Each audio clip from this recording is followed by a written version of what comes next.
Next question. Next A question. 28-year-old man comes to the office due to abnormal movement of his arm and face over the last week. The patient has had 1 to 2 minutes of episodes of jerking and twitching of the left arm and left side of the face. He has also had daily headaches for a few weeks that are often associated with nausea. The patient was recently diagnosed with HIV and started antiretroviral therapy 2 months ago. At that time, his CD4 count was 46 per millimeter cube. He has a history of intravenous heroin use, but recently he started a methadone program. Temperature is 37.8 degrees centigrade. Blood pressure is 124 by 82 millimeters of mercury, and pulse is 76 per minute. Cardiopulmonary examination is normal with no murmur. Left arm motor strength is 4 out of 5. Deep tendon reflexes are 3 plus. MRI of brain reveals several ring-enhancing lesions at gray matter white junction and basal ganglia. Which are the following the most appropriate treatment of this patient for this patient?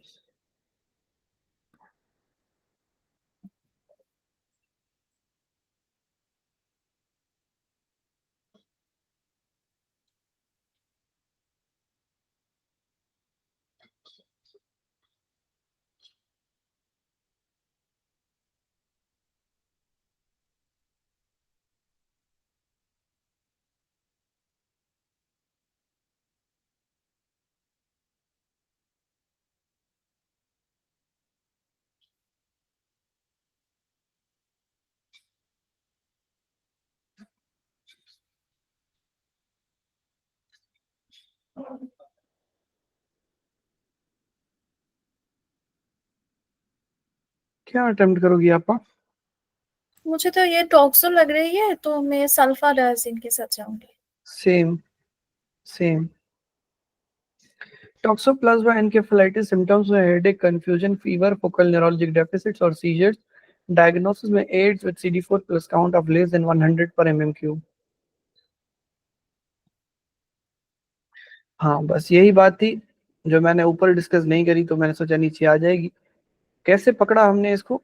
3 चीजों से हमने पकड़ा इसको. सबसे पहली चीज के ring enhancing legion, टॉक्सो की क्लासिक फीचर. ठीक है, इसका पूरा नाम है टॉक्सोप्लाज्मोसिस गोंडाई. रिंग एनहांसिंग लीजन को कैसे याद करवाता है हमारा जो स्केची है? वो कहता है कि गांधी का चश्मा होता है ना, महात्मा गांधी, हाँ देख उसका चश्मे में 2 गोल होते हैं, गोल गोल वाला चश्मा चलता था ना उस टाइम पे. तो वो कहता है कि हाँ टॉक्सोप्लाज्मोसिस गांधी है, ये गोंडाई नहीं है. टॉक्सोप्लाज्मोसिस गोंडाई नहीं, गांधी याद करवाता है. ठीक है, तो महात्मा गांधी हाँ के, मोहनदास करमचंद गांधी के आपने 2 चश्मे याद रख लेने, और वहां से ग्लासेस से आपने इसको क्या याद करना है? Ring enhancing lesion. ठीक है, तो रिंग हाँ। एनहांसिंग लीजन मिलता और है आपके. उसकी एक पगड़ी भी है, वो पगड़ी से भी कुछ याद करने के लिए बोलती है ना। किससे? पगड़ी अबरी, पगड़ी पगड़ी। पगड़ी पगड़ी पगड़ी, अच्छा.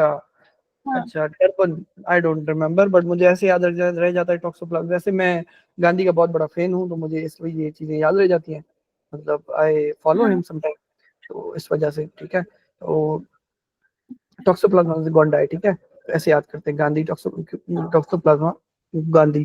खैर, जो भी याद करना है, तरीका है याद करने का. ठीक है, मैं खुद क्लासेस पहनता हूँ तो मुझे याद रह जाता है ring enhancing lesion at the grey white matter junction and basal ganglia. Perfect. और दूसरी चीज जो मैंने इसमें सोची थी, पहले तो टॉक्सो का ये तो कंफर्म हो गया यहाँ पे. ठीक है, एक और चीज, हाँ। ये वाली चीज मुझे. दीदी को काउंट। हाँ, CD4 वेरी लो। काउंट का बेस होना. ये अगर मैं फर्स्ट एड खोल सकता हूँ तो मैं दिखा देता हूँ आपको.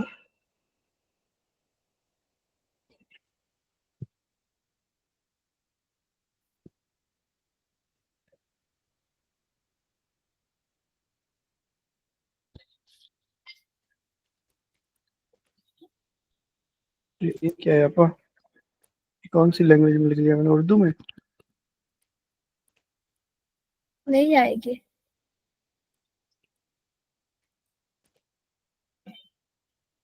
ऐसे कैसे नहीं आएगी आपा? नहीं आ रही आपा, सच में. हाँ, तो फिर लिखा था ये. टॉक्सो लिखो। टॉक्सो टॉक्सो सर्च हाँ, करो। परसों से आ जाएगी। तो उससे प्लाज्मा हैंग हो गई। खैर बहरहाल ये मैं उसलिए बता रहा था कि एक दो और भी देख लेते मेरे माइंड में, क्योंकि ईबीवी भी आया था उस टाइम, टॉक्सोप्लाज्मोसिस वाला है यहाँ पे दिक्कत हो। ईबीवी तो रिंग इनहेंसिंग इंजेक्शन नहीं कर थी ना। हम्म। साइटोमेगालो के साथ कुछ है, साइटोमेगालो भी रिंग इनहेंसिंग इंजेक्शन कर रही है। ये आ गया ये, अभी मैं इसकी तो खैर ये आया तो है, लेकिन यहाँ पर ये यहाँ लिखा हुआ है। यार क्या हो रहा है मुझे, क्यों मैं इतना ठंडा पड़ गया हूँ, मुझसे सर्च नहीं हो पा रही, एक चीज बड़ी बात है यार। HIV के टॉपिक में ये बड़े इसमें इन्फेक्शन में ये आ गया ना, क्यों हमने पूरा मुल्क घूमा हुआ है। ये पड़ा है टॉक्सोप्लाज्मा गोंडा है, brain abscess, multiple ring enhancing lesions होने मारा है। ठीक है। लेस देन 100 में ईबीवी भी आता है, लेकिन वहां पर क्या होता है, single ring enhancing single. Lesion होता है। ठीक है, रिंग एनहांसिंग में भी सॉलिटरी, जबकि टॉक्सो में मल्टीपल होते हैं। तो ये डिफरेंस है ईबीवी और टॉक्सो में। Okay, and cytomegalo also cause enhancing ring enhancing inhalation. No, यहाँ दे तो नहीं, डिडंट मेंशन। ओके। बाकी अल्लाह बेहतर जाने, मुझे नहीं पता इसका क्या सीन है। हाँ हाँ। अच्छा।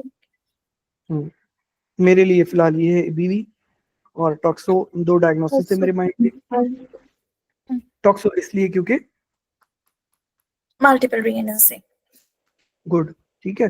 बाकी आप हमने ये पूरा पेज वंस अगेन भी याद करना है, क्योंकि ये हद से ज्यादा इंपॉर्टेंट पेज है और इस पे सवाल बार बार आएंगे।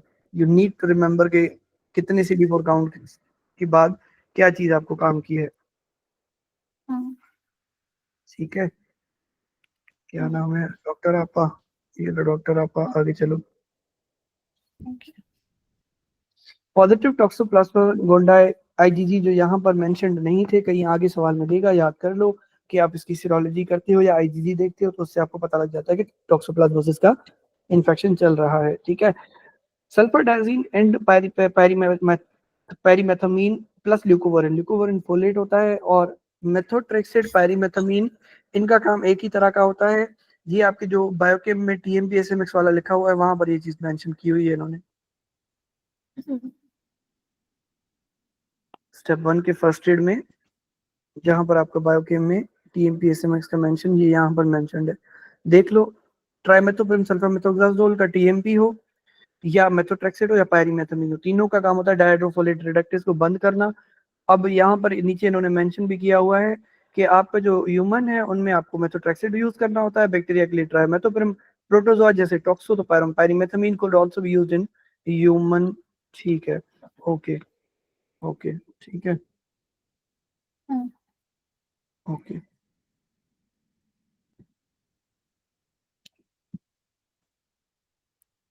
Positive toxoplasma gondii IgG, multiple ring enhancing brain lesions, MRI, sulfadiazine and pyrimethamine plus leucovorin, antiretroviral initiation within 2 weeks, prophylaxis में TMP, SMX, CD4 plus count of less than 100 per mm cube. Okay, ठीक है। उसके बाद है भाई, toxoplasmosis is caused by reactivation of Toxoplasma gondii, an intracellular protozoan that lies dormant in infected individuals and rarely re-emerges unless there are significant deficits in cell-mediated immunity. एक तो intracellular protozoan होता है, चुप करके बैठा होता है जब तक आपने अपना इम्यून कम नहीं किया।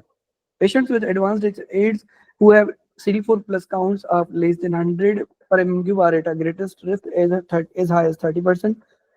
Although toxoplasmosis may affect multiple organ systems, for example, pulmonary ocular encephalitis is far the most common manifestation. Is by far the most common manifestation.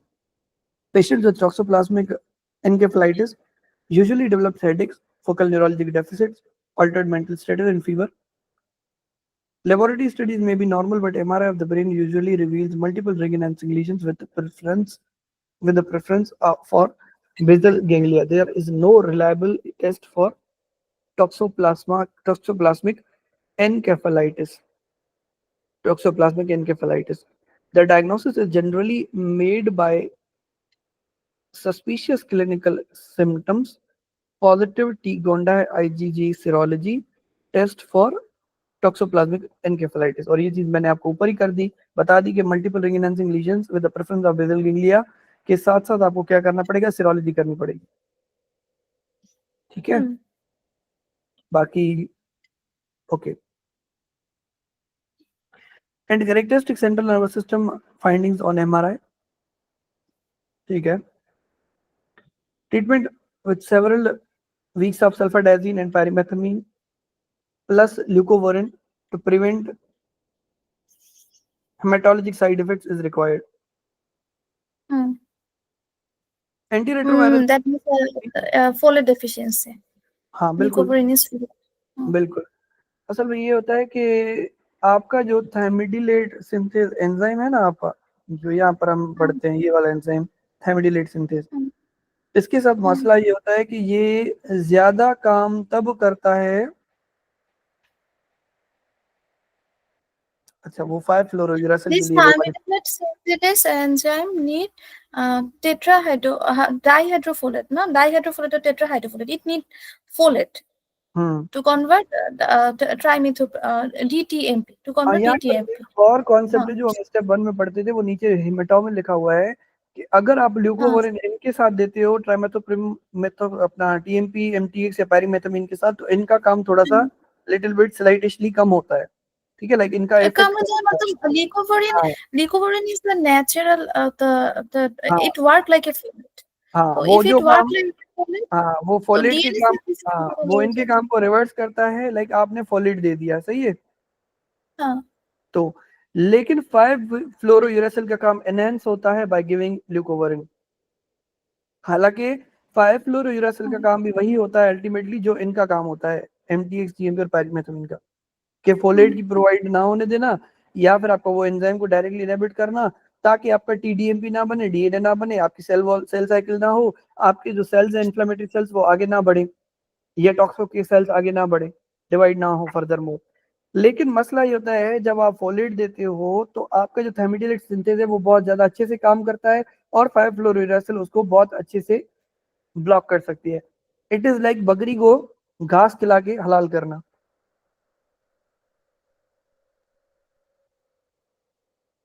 समझ आ रही है बात, नहीं आ रही? no, no, I got it, but the ल्यूकोवरिन, concept I know is no, ल्यूकोवरिन no. देने से Listen, आपके, हाँ हाँ बताओ। फर्स्ट मेरा कॉन्सेप्ट सुन लो। तो I know that leucovorin the work like a folate. तो this folate is essential for thymidylate synthesis, this enzyme activity. तो वो एंजाइम सही से एक्टिव होगी और वो अच्छे से काम भी कर रही है अभी। तो now 5-fluorouracil got more thymidine synthesis. बिल्कुल That's why it can work. It can block more thymidine बिल्कुल। synthesis. That's why you are saying that leucovorin enhance the activity of 5-fluorouracil. Leucovorin enhances the activity of 5-fluorouracil while it reverses the activity of methotrexate, trimethoprim and pyrimethamine, and this is one of the most Hmm. important concept। Hmm. और ये चीज आपके Hematologipathy. I बिल्कुल। think hematology and some drug portion थी ना, antonoplastic.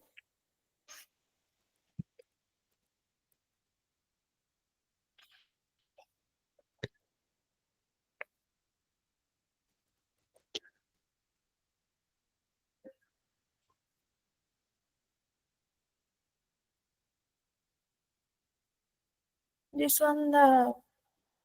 one तो हाँ यहाँ पर maybe some base 5-fluorouracil there. Hmm. पढ़ो, effect enhanced with addition of leucovorin, Hmm. ठीक है, जबकि methotrexate का effect reverses with leucovorin, Hmm. ठीक है। हाँ, ये लिखा हुआ है, जो रिकॉर्डिंग देखेंगे वो पढ़ लेंगे। ओके, आगे बढ़े। okay.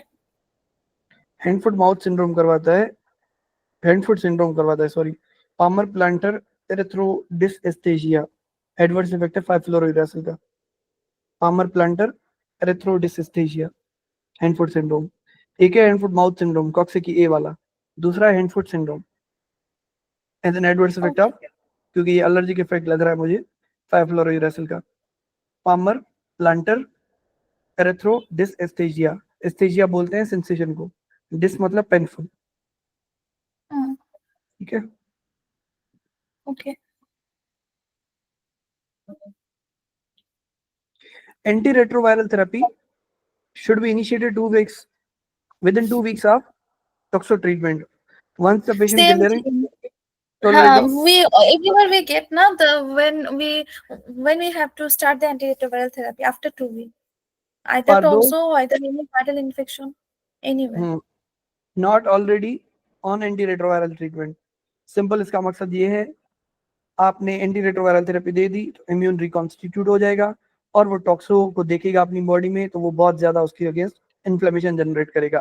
So it is better कि आप पहले टॉक्सो को क्लियर ऑफ करो, देन आप एंटीरेट्रोवायरल थेरेपी दो, ताकि इम्यून जब जागे तो उसे ओवरली एक्टिवेट ना होना पड़े. Toxoplasmosis causes headache, fever, focal neurologic deficit, altered mental status in patients with advanced HIV, advanced AIDS, CD4 count of less than 100 per mm cube. An MRI of the brain reveals multiple ring enhancing lesions at the graphite matter junction or basal ganglia. As preference, treatment is with sulfadiazine and pyrimethamine. ठीक है. एक और चीज याद करो, जो सल्फाडायजीन है ना, उसका काम burn patient use. We can use it in non-burn patient also. हाँ, सल्फा जो डायजीन है वो सल्फा मेथोक्साजोल की तरह काम करता है. जैसे टीएमपी एसएमएक्स यूज करते हैं ना हम, ट्राइमेथोप्रिम सल्फा मेथोक्साजोल, तो ट्राइमेथोप्रिम का काम होता है डायहाइड्रोफोलेट रिडक्टेज को इनहिबिट करना. अगर आप सिंगल टीएमपी यूज करते हो तो ये एज अ बैक्टीरियोस्टैटिक काम करता है. और लिखा हुआ है यहाँ पे कि सॉरी, मादरत मादरत मादरत, अगर आप सिंगल सल्फोनामाइड यूज करते हो या सल्फाडायजीन अलोन यूज करते हो तो ये एज बैक्टीरियोस्टैटिक काम करता है. लेकिन अगर आप इसको ट्राइमेथोप्रिम के साथ या सल्फाडायजीन को अलोंग विद पायरीमेथामीन के साथ ज्वाइन करते हो तो आपका ये एज अ बैक्टीरिसाइडल काम करता है. यहाँ पर ग्रोथ को रोकता है, यहाँ पर बैक्टीरिया को मार देता है. तो इट इज नेसेसरी कि आप क्या करो, सल्फोनामाइड या सल्फाडायजीन को अलोंग विद पायरीमेथामीन यूज करो, सल्फोनामाइड या डेप्सोन को अलोंग विद ट्राइमेथोप्रिम यूज करो. ठीक है. ओके. ट्राइमेथोप्रिम, मेथोट्रेक्सेट हो या पायरीमेथामीन हो, इनका काम होता है डायहाइड्रोफोलेट रिडक्टेज को इनहिबिट करना. जबकि जो आपके सल्फोनामाइड और डेप्सोन है या सल्फाडायजीन है, इनका काम क्या होता है, आपा डायहाइड्रोपिटेरोइड सिंथेस करना, जो पापा और टेरिडीन के मिलने से डायहाइड्रोटेरोइक एसिड बनाता है, जो डायहाइड्रोफोलिक एसिड बनाता है. So you need to inhibit both dihydroteroid synthase and dihydrofolate reductase with the help of sulfadiazine and pyrimethamine. दोनों को मिलाओगे तो बैक्टीरियोसाइडल, अगर एक को यूज करोगे बैक्टीरियोस्टैटिक. और यही रीजन है कि आप प्रोफाइलैक्सिस में डेप्सोन अलोन भी यूज करते हो फॉर न्यूमोसिस्टिस जेरोविकाई.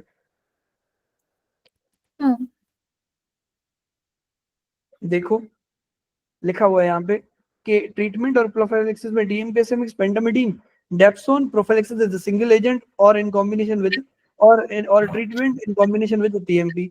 या तो आप डेप्सोन को टीएमपी के साथ यूज कर सकते हो ट्रीटमेंट के लिए, या एज अ सिंगल डोज दे सकते हो, एज अ सिंगल दे सकते हो फॉर प्रोफाइलैक्सिस. ओके. ठीक है. ओके. दैट मीन्स कि प्रोफाइलैक्सिस में ये होता है कि अभी तक हुआ नहीं होता बंदे को इन्फेक्शन, तो हम बैक्टीरियोस्टैटिक वाला काम चलाते हैं. अगर इन्फेक्शन हो गया, ट्रीट करना है, तो बैक्टीरियोसाइडल वाला चलाओ. As per the need antibiotic use करो, एंटीफंगल यूज करो. ओके हो गया. चलो खैर, ये तो आउट ऑफ द कॉन्टेक्स्ट बात हो गई, बट क्योंकि दो ड्रग्स ऐसी थी जिनका काम समझना था, तो हमने देख लिया, उनका मैकेनिज्म ऑफ एक्शन याद कर लिया. Albendazole is used to treat the neurocystic sarcosis, which is associated with consumption of Tiniosolium pork tapeworm eggs in the endemic area Central and South America. Neurocystic sarcosis tends to cause seizures, and an MRI of the brain usually reveals a mixture of enhancing and non-enhancing and calcified lesions, depending on the stage of the cyst. In the patient with advanced HIV, no history of travel and multiple ring-enhancing lesions, including on the basal ganglia, toxoplasmosis more likely. अब जो न्यूरोसिस्टिक सर्कोसिस होती है उसमें भी आपको ring enhancing या non enhancing calcified lesion मिलते हैं, लेकिन वो कैल्सिफाइड होते हैं और वो dot dot dot dot dot dot ऐसे होते हैं. ठीक है. Amphotericin B, choice B. Amphotericin B and flucytosine are used to treat cryptococcal meningitis. Cryptococcal infections tend to present with fever, malaise and headaches, ring enhancing lesions on MRI would be atypical. ऐसी चीज जो बहुत मुश्किल से मिले atypical.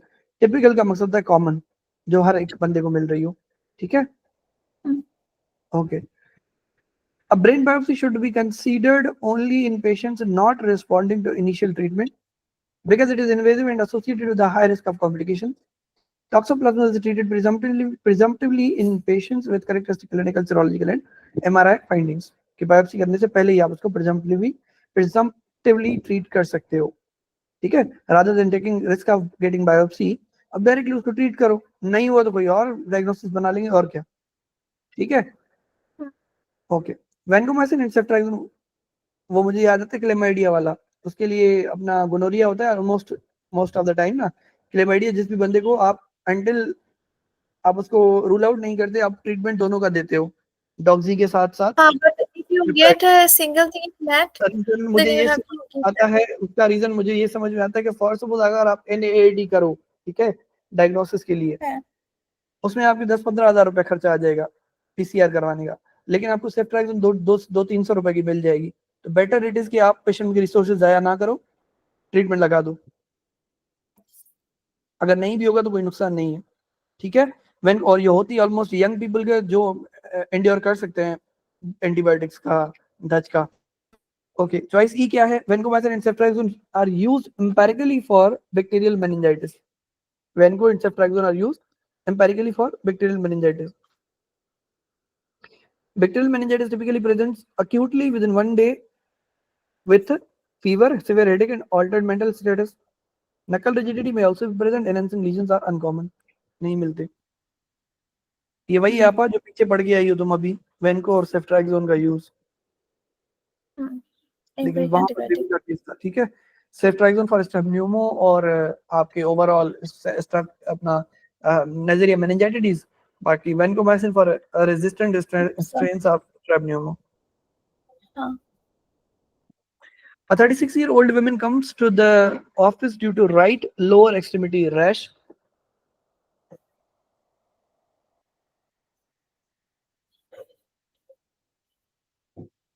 Temperature is 38.2 degrees centigrade. Blood pressure is 126 by 78 millimeters of mercury. Pulse is 92. Examination reveals a 4 centimeter abrasion just superior to the right lateral malleolus.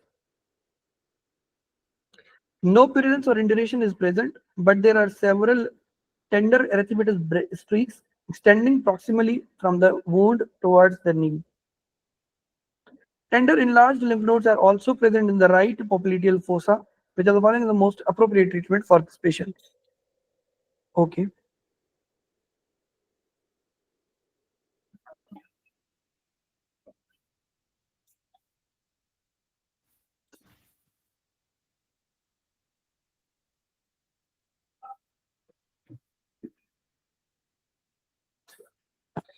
एक चीज जो हमने वैसे first line last 3 lines, but एक info यहाँ पर भी important है, वो देख लेना.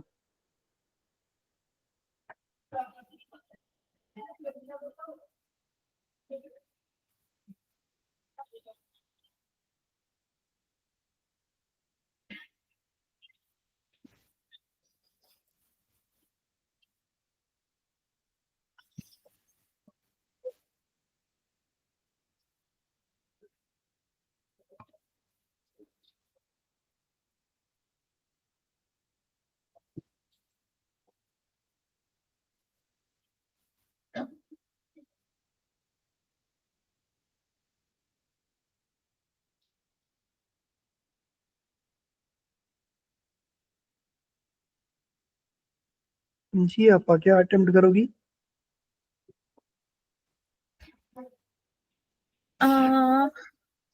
Acha, I'm ruling out the other option. I'm not too sure which one this. But ये तो fungal infection बिल्कुल भी नहीं. So easily we can rule out D and E.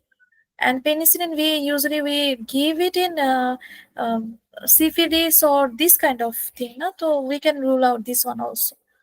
So azithromycin is for the respiratory tract infection, usually for respiratory tract infection.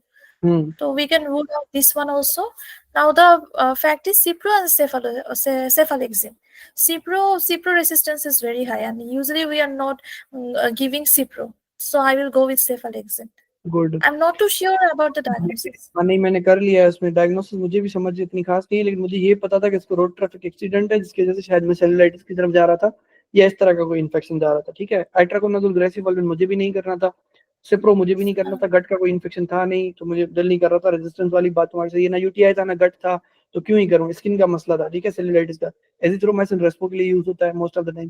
Penicillin V mostly ये resistant हो चुका है। हाँ, यहाँ पर अगर ये ऑगमेंटिन देता ना, यानी एम्पेसिलिन एमोक्सिसिलिन विद क्लेवलिनेट, शायद मैं पहले फ्रेंड्स में वो कर लेता, लेकिन अब बचती है ब्रॉड स्पेक्ट्रम हमारे पास एक ही Cephalexin. डायग्नोसिस क्या है, लिम्फेंजाइटिस है, क्यूटेनियस इंजरी हुई है, pathogen invasion of the lymphatics, pathogen invasion of the lymphatics and the deep dermis, streptococcus pyogenes या MSSA, methicillin resistant staph aureus या स्ट्रेप्टोकोकस पायजनी, ये दोनों उल्लू के पट्टे सेलुलाइटिस करवाते हैं, लिम्फेंजाइटिस करवाते हैं। Tender erythematous streaks proximal to the wound. अच्छा, ये जो अटेम्प्ट किया था आपको पता है, लेकिन रिकॉर्डिंग सुनने वालों के लिए कि हम लोगों को एग्जाम में हम जो करते हैं, सबसे पहले फर्स्ट लाइन देखते हैं कि पेशेंट किस चीज के साथ आया है, डायरेक्टली हम लोग ऑब्जेक्टिव फाइंडिंग्स पे जाते हैं ताकि हमें एक सेंस मिल जाए, ताकि हमें बीच वाली फालतू की बातें ना पढ़नी पड़े। लेकिन क्योंकि हमने अब लास्ट पोर्शन पढ़ा, स्टिल हमारा कॉन्सेप्ट क्लियर नहीं हुआ, मुझे क्लिक नहीं हुआ कि इसको क्या मसला हो रहा है। ठीक है, फिर हमें क्या करना होता है, क्योंकि ऑलरेडी ये आपने पढ़ा हुआ है, आपका माइंड इतना तो एक्टिव होता है, अब आपने ये वाला पोर्शन भी पढ़ लेना है, या भले स्टार्ट से लेकर एंड तक सेकंड रीड भी आप दे सकते हो अगर आपकी रीड में इतना दम है तो। नहीं तो जैसे मैंने किया था, मैं फिर उसके बाद ये पढ़ना शुरू किया और यहाँ पर मुझे बाइक एक्सीडेंट मिल गया, मैं समझ गया कि ये सेलुलाइटिस की तरफ जा रहा है, ज्यादा से ज्यादा ये लिम्फेंजाइटिस, बाद में हमारी डायग्नोसिस बनी। ठीक है, हम आंसर तक पहुंच गए इसी भी तरह से। फर्स्ट लाइन नटशेल में, अब सही कह रहा हूँ ना, first line objective findings, middle portion, क्योंकि वहां पर सवाल लंबा आता है, you don't have that much time कि आप 1.5 मिनट्स में पूरा सवाल आप कवर कर सको, तो you need to be street smart for that. Okay, आगे बढ़ते हैं। ट्रीटमेंट क्या है, सेफालेक्सिन है। सबसे बड़ी बात सेफालेक्सिन को यूज करने की, ब्रॉड स्पेक्ट्रम, स्ट्रेप्टोकोकस पायजेनिक, एमएसएसए। अगर आपको याद हो, यहाँ पर जब हम सिप्रोफ्लॉक्सासिन पढ़ते हैं, अपना सेफ्लैक्सोन पढ़ते हैं, सेफालोस्पोरिन पढ़ते हैं, cephalosporin,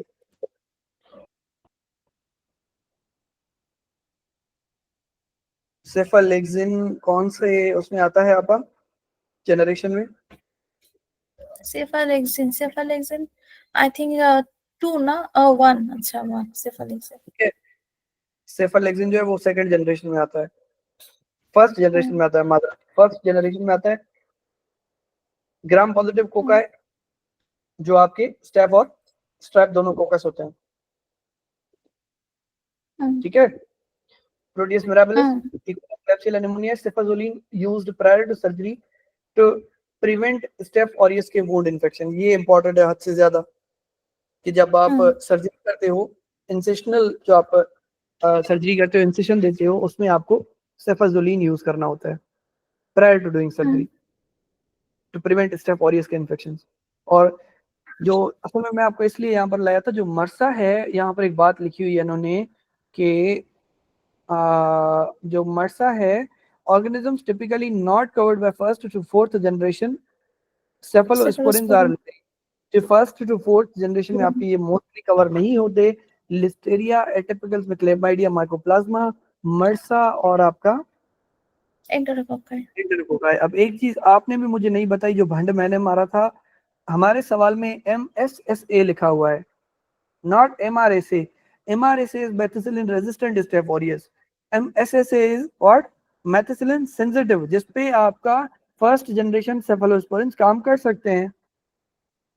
methicillin sensitive staph aureus जो आपकी लिम्फेंजाइटिस का कॉज है। ठीक है, सेफालेक्सिन, इसलिए अब मेरा दिमाग इसलिए घूमा यहाँ पे, मैंने सोचा यार मरसा के लिए तो सिर्फ एक ही क्लास थी जो काम करती थी, और सेफालेक्सिन मुझे उसमें से याद नहीं आ रहा, क्योंकि जो फिफ्थ जनरेशन है वही सिर्फ आपके मरसा पे काम कर सकती है, और लिखा हुआ है यहाँ पे देखो, और उसका नाम है सेफ्टेरोलिन। जैसे wound infection after for injury, जो आपके सर्जरी वाला है, उसके लिए आपने सेफाजोलिन यूज किया हुआ है, ये एक इंपॉर्टेंट एमसीक्यू बन सकता है हमारा। ठीक है, उसी तरह से सेफ्टेरोलिन इज द ओनली सेफालोस्पोरिन जो आपके मर्सा के लिए काम आता है. सो आई वाज वंडरिंग कि why they have mentioned first generation drug for MRSA, but it was not MRSA, it was MSSA, methicillin sensitive staph. That means simple वाला Staph aureus, normal वाला Staph aureus. उसके लिए तो हम लोग सेफालिक्सिन सेफाजोलिन use कर सकते हैं. हाँ. ठीक है. टेंडर मैनिफेस्टेशन में क्या, tender erythematous streaks proximal to the wound, regional tender lymphadenopathy lymphadenitis, systemic symptoms में फीवर एंड टैकीकार्डिया. ये लिखा हुआ है एमएसए से. मेथिसिलिन सेंसिटिव ऐसा स्टेप और ये जिस पे मेथिसिलिन काम कर सकता है. ओके. असल में ओके. जो साइंटिस्ट थे ना जिन्होंने पहली बार पेनिसिलिन बनाया था, ठीक है, अलेक्जेंडर फ्लेमिंग. हाँ, जो फ्लेमिंग और जो साइंटिस्ट थे उन्होंने ये देखा कि हमने जो पेनिसिलिन बनाया ये काम तो कर रहा है चीजों पे, लेकिन बीटा लैक्टमेज एक ऐसा एंजाइम है जो बीटा लैक्टम रिंग को क्लीव कर देता है और पेनिसिलिन काम नहीं कर पाता. तो उन्होंने क्या किया, कुछ ऐसे ड्रग बनाए जो पेनिसिलिनेज या बीटा लैक्टमेज से रेजिस्टेंट हो, यानी जो जिस पे पेनिसिलिनेज काम ना करे. और उनमें कौन से ड्रग थे, ये वाले, नेफेसिलिन, ऑक्सासिलिन, डाइक्लोक्सासिलिन. ठीक है. And one of them was methicillin also. लेकिन फिर क्या हुआ, कुछ फिर बैक्टीरिया सयाने थे, बैक्टीरिया ने देखा था यार ये तो बड़े देश किस्म के लोग हैं, इन्होंने हमारे लिए न्यू एंटीबायोटिक बना दिए जिनका जो बल्कि आर ग्रुप है बहुत लंबा है, जिसकी वजह से बीटा लैक्टमेज जो बीटा लैक्टम रिंग को नहीं तोड़ पाता था. तो उन्होंने क्या किया, मेथिसिलिन रेजिस्टेंट स्टेफ ऑरियस बनाने शुरू कर दिए बैक्टीरिया ने. कि पहले साइंटिस्ट ने बनाया पेनिसिलिन, तो बैक्टीरिया ने रेजिस्टेंस का मैकेनिज्म ढूंढ लिया, जरूरत इजाद की अम्मा होती है. ठीक है.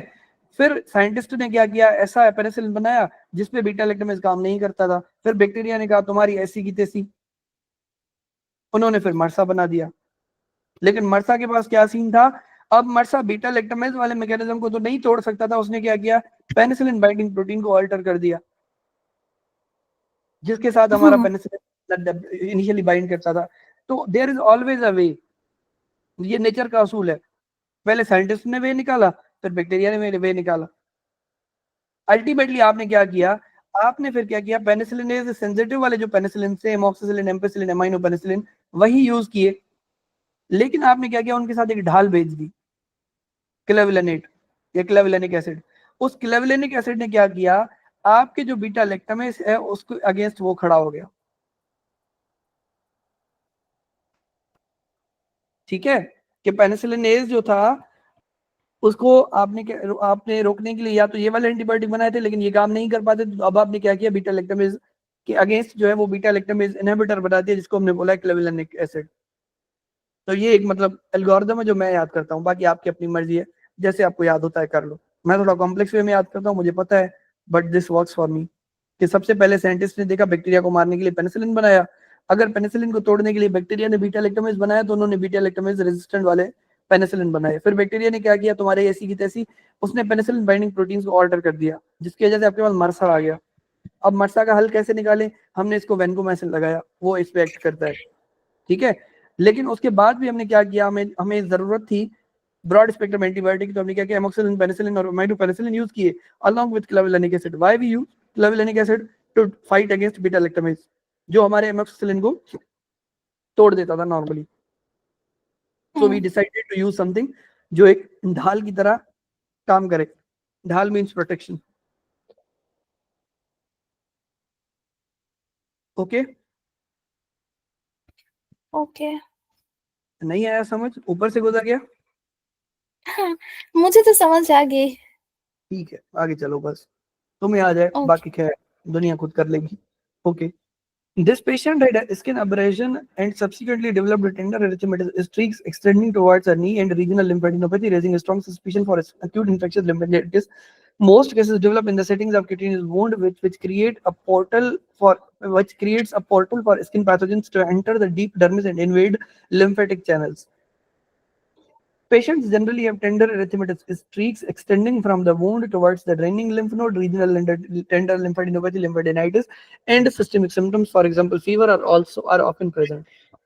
The leading causes of lymphangitis are Streptococcus pyogenes and methicillin-sensitive Staph aureus. Therefore, empiric treatment with cephalexin is generally curative.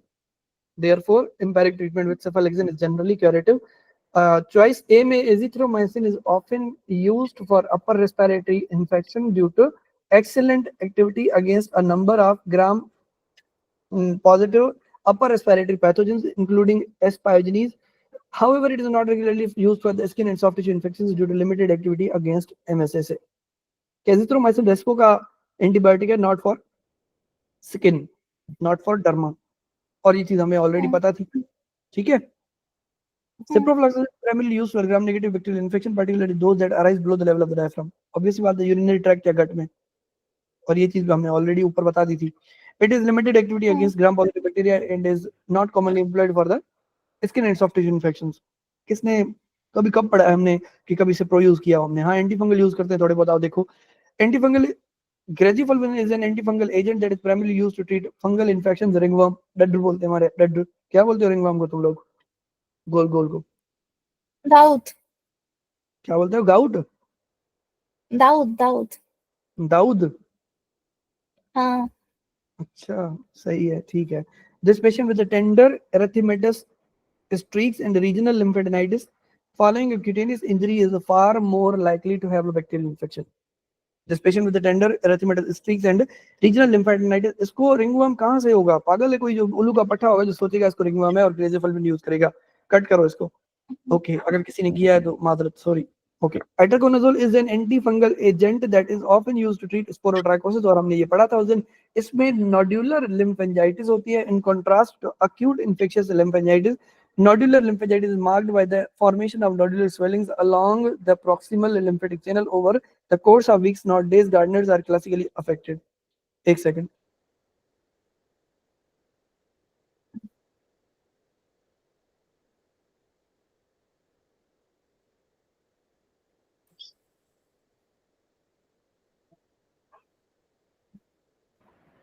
Okay, ठीक है आपा. Okay. Although penicillin V has activity against asparaginase, it is not typically employed for the skin and soft tissue infections because many strains of MSS are resistant. ये तो जब अब्बा हमारे दादा थे ना, मेरे दादा पैदा हुए थे उस टाइम पे रेजिस्टेंट हो गया था. आज तो अलग बात है. ठीक है, मतलब जब इन्होंने बनाया था फ्लेमिंग वालों ने, उसी टाइम पे ये उनको रेजिस्टेंट मिल रहा था. Acute infectious lymphangitis is marked by the formation of proximal tender erythematous streaks at the site of the skin wound with regional lymphadenopathy and systemic symptoms. For example, fever. Most cases are caused by Streptococcus pyogenes and methicillin-sensitive Staph aureus. Therefore, treatment with cephalexin is generally curative. Okay, a 16-year-old girl is brought to the clinic by A 16-year-old girl is brought to the clinic due to vomiting and abdominal pain. A 16-year-old girl is brought to the clinic due to vomiting and abdominal pain. Since this, sorry, sorry. A 16-year-old girl is brought to the clinic due to vomiting and abdominal pain. Okay.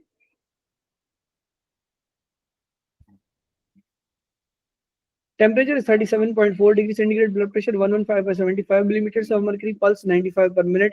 She appears uncomfortable but is alert and interactive. Mucous membranes are slightly dry. There is a diffuse tenderness to deep palpation on abdominal examination, but no masses or hepatosplenomegaly.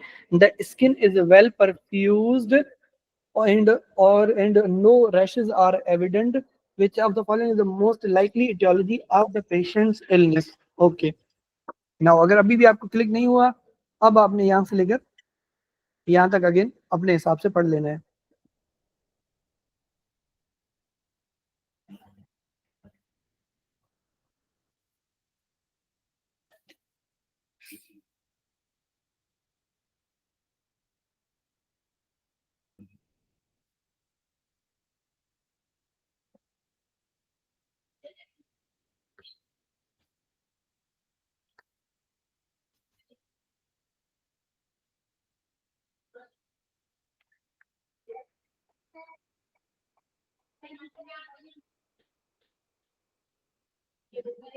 जी आपा, मुझे तो ये staph aureus लग रही है। Staph aureus Steph लग रही है। I not be serious. But Noro, it can be Noro also. Noro and Staph aureus, both kind of similar presentation. I am not going with Bacillus cereus. Because Bacillus cereus usually they said reheated rice. That's why I'm not going with it. Virus सही कह रही है And तुम। then Bacillus cereus will be diarrhea predominant. Yeah, but the सही image is पहले करो, image is आई थी. चलो रीड करो। Okay, viral gastroenteritis, epidemiology, fecal oral transmission, norovirus, most common among all these. Acha, noro is the most common thing. Then the rotavirus, common in unvaccinated age less than 2 years. Clinical feature, emesis or watery diarrhea, abdominal pain, fever. Now the diagnostic criteria is the clinical diagnosis. Consider bacterial or parasitic pathogen for following grossly bloody stool. Acha. So bacterial or parasitic pathogen, if a grossly bloody stool, then persistent fever and exposure, international travel, farm animal, international travel and farm animal. Treatment, fluid repletion and regular diet. Fluid repletion, oral for mild dehydration, normal vital sign, dry mucous membrane. Intravenous for severe dehydration, weak or rapid pass, marked oliguria, and increase capillary refill time. Regular diet with a limited fast and simple sugar as tolerated. Answer, fluid repletion and regular diet as tolerated. Answer. Norovirus is most common cause of gastroenteritis in the United States. Very few particles are necessary for infection to spread via fecal-oral route, leading to outbreak. School, cruise ship, and daycare facility. Although person-to-person transmission is most common, norovirus infection can also occur with ingestion of contaminated food such as shellfish, salad, and fruits. Acha. Symptoms typically begin 1 to 2 days after viral exposure and include non-bloody, non-villous emesis, watery diarrhea, and abdominal pain. Diarrhea is non-inflammatory without blood and mucus in stool. Fever, headache, and malaise are common. Acha. The symptom begin 1 to 2 day. 2 day. First, the non-villous emesis, watery diarrhea, and then abdominal pain. Diarrhea is non-inflammatory without blood or mucus in stool. Acha. Fever, headache, and malaise are common. The diagnosis is generally clinical. However, confirmatory testing, detection of norovirus in the stool may be performed in outbreak or atypical cases. Symptom more than 7 days. Leukocytes are not seen. Fecal leukocytes are not seen. Okay. Treatment is supportive with oral and intravenous rehydration therapy depending on severity, and symptom resolution is usually within 2 to 3 days. Because norovirus is not killed by alcohol-based sanitizer and standard cleaning solution, prevention include diligent hand hygiene, using soap and water, and cleansing of the contaminated surface with bleach. Acha. So it's not killed by alcoholic hand sanitizer. That's why we have to use the soap for hand sanitization and bleach for contaminated surface. Noro का सबसे अच्छा, बड़ा ये है आपा, कि noro है अनएनकैप्सुलेटेड virus, और जो अनएनकैप्सुलेटेड वायरस होते हैं उनको आप साबुन से नहीं धो सकते, क्योंकि उनमें नॉन पोलर या पोलर कंपाउंड साबुन वाला नहीं होता। जैसे कोविड के लिए तो साबुन से धोने के लिए बोल रही है, वो बोल रही है prevention include diligent hand hygiene using soap. Or alcohol से यूज, अल्कोहल बेस्ड सैनिटाइजर वो यूज करने के लिए मना कर रही है, बट सोप यूज करने के लिए बोल रही है ना। देखने में मुझे, मैं शायद भूल रहा हूँ। हाँ नहीं, मैं सही कह रहा हूँ, मैं बिल्कुल सही कह रहा हूँ कि जो आपके अनएनवेलप्ड वायरसेस होते हैं ना आपा, जो आपके अनएनवेलप्ड वायरसेस होते हैं, जैसे कोविड में हम लोग हाथ धोते थे, सही है। कोविड में हाथ धोने से कभी सोचा था क्यों बोल रहे हैं हाथ धो ज्यादा? क्यों? क्योंकि कोविड के ऊपर कैप्सूल है, कोरोना सार्स कोरोना के ऊपर कैप्सूल है। आपके साबुन में एक नॉन पोलर होता है, एक पोलर होता है, आपने बचपन में केमिस्ट्री में पढ़ा होगा। तो लाइक डिजॉल्व लाइक थियरी के हिसाब से तो जो कैप्सूल है वो डिजॉल्व हो जाता था, तो वायरस भी आपके हाथ से उतर जाता था। अब ये क्योंकि ढीट होते हैं, ये अनएनकैप्सुलेटेड होते हैं। कौन से 4 नाम है इनके? रियो, पिकॉर्ना, हैप्पी, कैलिसी। कैलिसी में आता है नोरो। इसका निमोनिक मैंने क्या बनाया है? Harpic, H HARPIC। Why Harpic? इसलिए आपा क्योंकि इनको आप हाथ से नहीं धो सकते, तो ये आप खाने में ले लेते हो, अंदर खा लेते हो आप। इनकी सबकी जो ट्रांसमिशन है वो फीकोरल है। हेपेटाइटिस ई की फीकोरल ट्रांसमिशन, पोलियो की फीकोरल ट्रांसमिशन, राइनो की माउथ वाली यानी अपना नोज वाली ऑलमोस्ट ओरली हो गई, ठीक है। Rota virus फीको oral transmission. अब क्योंकि ये फीको ओरल ट्रांसमिशन है, और फीको ओरल ट्रांसमिशन इसलिए भी है क्योंकि ये नॉन एनकैप्सुलेटेड है, तो ये बिल्कुल ही ढीट होते हैं, डिजोल्व नहीं हो सकते आपके गट के एसिड में, तो ये निकलते हैं आपकी टॉयलेट सीट पे, और टॉयलेट सीट को साफ करते हैं हम हार्पिक के साथ। देखा है वो हार्पिक का जो ऐड आता है, समझ गई जो हाँ निमोनिया पता कैसे बनाया, और उसमें मैंने तुम्हें नॉलेज भी समझा दी कि सबकी जो ट्रांसमिशन है फिकोरल, हाँ ठीक है। उसके बाद सब जो होते हैं वो ढीट होते हैं। ढीट होने का मकसद है कि सोप से धुलेंगे नहीं। अच्छा, चैट जीपीटी से पूछो ना और चीज व्हाई और चीज याद दिस। कर लो, एक और चीज वो भी आते हैं उसमें भी, एक और चीज याद कर लो। बाकी जो भी सारे जो भी आरएनए वायरस होता है ना, जनरली सिंगल स्टैंडर्ड होता है, कोई भी वायरस हो देख लो, single standard S S S S S S, ये सब सिंगल स्टैंडर्ड है। रियो जो वायरस होता है वो डबल स्टैंडर्ड होता है। हमारे यहाँ रियो बिस्किट मिलता है, और उस बिस्किट में डबल लेयर होती है। खाया कभी रियो बिस्किट या क्रीम वाले जो बिस्किट आते हैं? हाँ हाँ, ओरियो तो बांग्लादेश पे मिलते हैं। ओरियो, हाँ ओरियो। ओरियो भी चलता है, ओरियो तो पूरी दुनिया में मिलता है, ठीक है। हमारे यहाँ रियो मिलता था पहले, जो पिंक कलर वाला था। खैर, ओरियो जो बिस्किट है वो आपको मिलता है, तो ओरियो में डबल लेयर होता है, तो इसीलिए डबल स्टैंडर्ड। जनरली कोई भी वायरस होगा तो आरएनए वायरस सिंगल स्टैंडर्ड होते हैं सारे, क्योंकि आरएनए सिंगल स्टैंडर्ड होता है, डीएनए डबल स्टैंडर्ड होता है। वाहिद डबल स्टैंडर्ड आरएनए रियो वायरस। और जब तुम ओरियो बिस्किट खाती हो कॉन्टामिनेटेड हाथ से, तो तुम्हें रोटा वायरस हो जाता है। और बेबीज खाते हैं ज्यादातर ओरियो शौक से, तो यंग चिल्ड्रन को होता है ये, ठीक है। हो गया? हाँ हाँ, चलो, हो मुझे गया। याद कर। ओके, अब हमें क्या करना था? तुम क्या कह रही थी, बताओ मुझे। यहाँ पर उसने बोला we alcohol have to. Sanitiser, हाँ समझाता हूँ। अल्कोहल सैनिटाइजर से इसलिए तुम नहीं कर सकती क्योंकि अल्कोहल होता है नॉन पोलर आपा। अल्कोहल होता है नो, नॉन ये पोलर। बात तो मुझे समझ आ गई, बट दे बस said that prevention include hand hygiene using soap, तो सोप की बात मुझे कुछ ठीक नहीं लग रही है।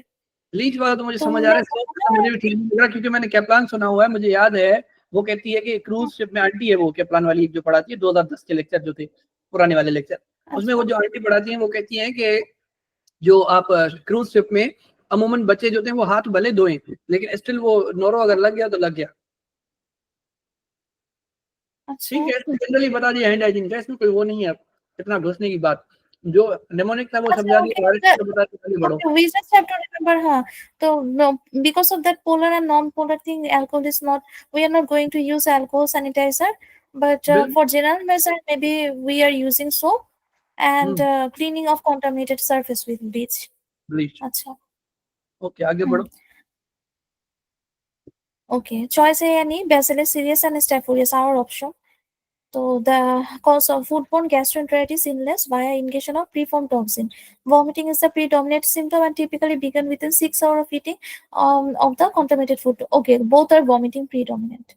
In contrast, this patient develops symptom 36 hours after the cookout. Acha, I got it now. So these Bacillus cereus and Staph aureus, their sign symptom come present early within 6 hours. But in this patient, maybe after 24 hours, no, they said that this patient develops symptom 36 hours after the cookout. So that's the difference. If early, yes, if the patient eats something and then this diarrhea vomiting start early, then we have to think about the Bacillus cereus and Staph aureus. And if the patient come late after 24 hours, like this patient is come 36 hours, that means that is norovirus. But the presentation is same, non-bloody diarrhea, watery diarrhea. Acha, choice C, rotavirus. Rotavirus cause severe vomiting and watery diarrhea in unvaccinated children aged less than 2. Infection in adolescent and adult is typically mild or asymptomatic due to the presence of antibody from prior exposure or vaccine.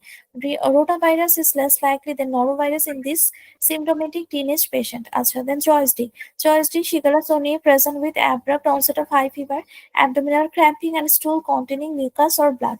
This patient is febrile with watery diarrhea, making norovirus more likely. Now, the education objective norovirus is the most common gastroenteritis in United States and is often implicated in outbreak on cruise ship and in school. Patient develop vomiting, diarrhea, watery diarrhea, and abdominal pain 1 to 2 days after exposure. Acha, 1 to 2 days after exposure. Treatment is supportive and symptoms generally resolve within 2 to 3 days. और यही example देते cruise ship वाला, वो जो plan बता रहा था मैं। चलो आगे बढ़ो, नेक्स्ट सवाल पढ़ो।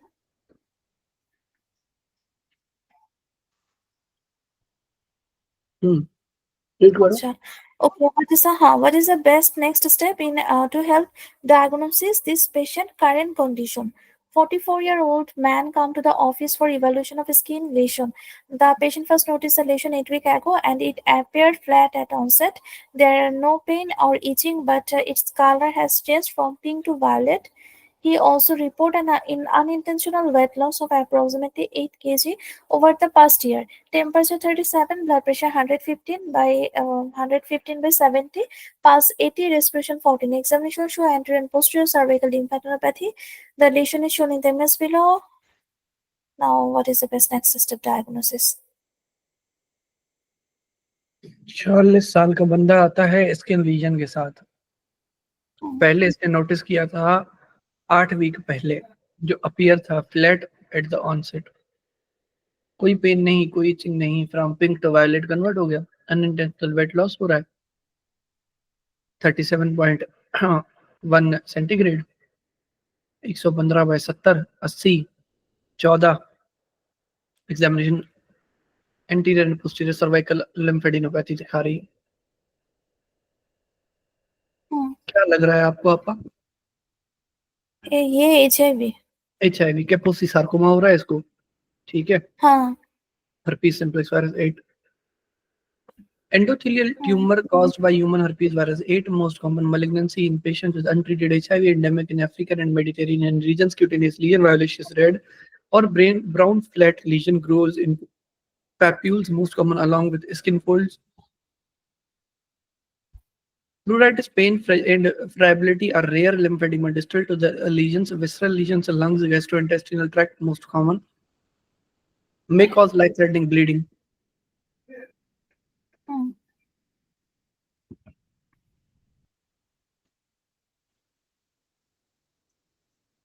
HIV-associated Kaposi sarcoma antiretroviral therapy initiation, local or systemic chemotherapy rarely required.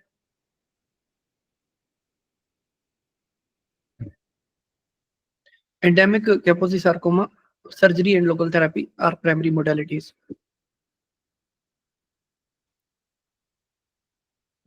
Educational objective. Kaposi sarcoma is most common cancer in patients with untreated HIV. All individuals with suspected Kaposi sarcoma should undergo HIV testing, particularly when other symptoms, unintentional weight loss or lymphadenopathy of HIV are present. ये दो चीजें थी जो आपके सवाल attempt करवा रही थी आपसे, along with picture. This patient has an elliptical violaceous lesion in the setting of unintentional weight loss and bilateral cervical lymphadenopathy. This presentation raises concern for Kaposi sarcoma in settings of undiagnosed HIV infection. Kaposi sarcoma is an endothelial tumor caused by human herpes virus 8. It is the most common malignancy in patients with untreated HIV and considered as an AIDS-defining illness because most cases arise when immunosuppression becomes severe. CD4 of less than 200 per mm3. Kaposi sarcoma usually presents as a flat, discolored area that resembles a bruise but that does not heal. Over time, the lesions evolve into papules that are not painful or pruritic. The color is usually violaceous, red, brown, or yellow due to large number of erythrocytes passing through the irregular tumor vessel and extravasating heme into the surrounding tissue. Lymphedema may develop distal to the lesions, and visceral lesions in the lungs and gastrointestinal tract can be life-threatening. एक second दो मुझे, पढ़ो यहाँ से आगे पढ़ो आप। As for second paragraph, Kaposi sarcoma usually present as a flat, discolored area that resembles a bruise that does not heal. Over time, the lesion evolves into papule that are not painful or pruritic. Acha. First, a flat discolored area that does not heal. Acha. Then papules that are not painful and or pruritic. The color is usually violaceous red, brown, yellow due to large number of erythrocytes passing through the irregular tumor vessel and extravasating him into surrounding tissue. Acha. So the red, brown, yellow, or to large number of erythrocyte passing through the irregular tumor vessel and extravasating heme into surrounding tissue. Acha. Lymphedema may develop distal to the lesion, and visceral lesion in the lung and gastrointestinal tract can be life-threatening. Now, the diagnosis of Kaposi sarcoma usually made clinically. All patients with suspected Kaposi sarcoma should be tested for HIV, particularly when other symptoms, unintentional weight loss, generalized lymphadenopathy of HIV infection are present.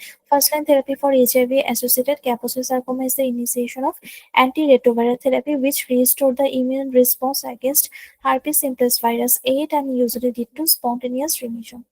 Okay. So antiretroviral therapy is the treatment for HIV, and these things spontaneously resolve. Poison blood culture. Blood culture in specialist media can identify Bartonella, which cause bacillary angiomatosis. Although bacillary angiomatosis lesions are highly vascular, they typically begin as a small red-purple papules that grow into friable pedunculated lesion. Furthermore, fever and other systemic symptoms are often present. Okay, bacillary angiomatosis lesion, highly vascular, typically begin as a small red purple papule that grow into friable and pedunculated lesion. Okay. Fever and other systemic symptoms are often present. Now, choice B, HSV-8A, phylogenetically similar to Epstein-Barr virus. Both are oncogenic virus that established latent infection in lymphoid cell. However, Epstein-Barr virus primarily causes non-Hodgkin lymphoma. A purple cutaneous lesion is more consistent with Kaposi sarcoma. Now, choice D, lymph node biopsy. Lymph node biopsy is invasive and is generally reserved for unexplained lymphadenopathy. This patient should first be evaluated for HIV, which is common cause of lymphadenopathy. Lymph node biopsy is not indicated at this time. Then choice is secondary syphilis. Secondary syphilis can cause diffuse mucocutaneous lesion associated with systemic symptom beginning 1 to 3 months after the initial infection. Tertiary gomatous syphilis can occur years after the initial infection and is characterized by nodular or ulcerating lesion with necrosis and scarring. This patient with single purple lesion is unlikely to have syphilis. Educational objective Kaposi sarcoma is the most common cancer in patients with untreated HIV. All individuals with suspected Kaposi sarcoma should undergo HIV testing, particularly when other symptom unintentional weight loss, lymphadenopathy of HIV infection are present. अच्छा पढ़ लिया आप सारा? Sorry हाँ मेरा sir ध्यान पढ़ लिया। पे भी था। मुझे 2 मिनट दो। अच्छा एक और दो लाइन